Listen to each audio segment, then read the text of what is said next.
पुणे जिल्ह्यातले राष्ट्रवादीचे जे अध्यक्ष आगमन आहेत त्यांच्या सुनेला हुंड्यासाठी आत्महत्या केल्याचं प्रकरण समोर आलेलं आहे। त्यांची त्या सुनेला आत्महत्या केली, तिची मुलगी देखील इतरत्र असल्याची माहिती आहे।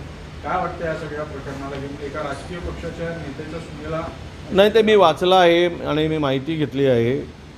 आता मला आमच्या रुपालीताई चाकणकर काय कारवाई करतात त्या, कारण त्यासुद्धा महिला आयोगाच्या अध्यक्ष आहेत आणि त्यांच्याच पक्षाचा तो व्यक्ती आहे। आणि परवा अजितदादांसुद्धा म्हणाले की काही लोक चुकीनं आम्ही पक्षात घेतले, तर मला वाटतं चुकीनं घेत असताना खालच्या लोकांना त्याचा पूर्ण इतिहास पाहून घेतला पाहिजे। आणि हा राहिला प्रकार इतका म्हणजे एका राजकीय पक्षाच्या प्रमुख माणसानी अशा पद्धतीनं हुंड्यासाठी त्या बिचारी 9 महिन्याचं बाळ असलेल्या सोनेचा खून करावा, ही खूनच आहे। हा ती आत्महत्या नसून तो खूनच आहे। आणि ते हुंड्यासाठी 2 कोटी रुपयाच्या हुंड्यासाठी केल्याचा तो छळ होता, छळातून ती सुसाईड केली। हे प्रकार थांबवण्याची आवश्यकता आहे।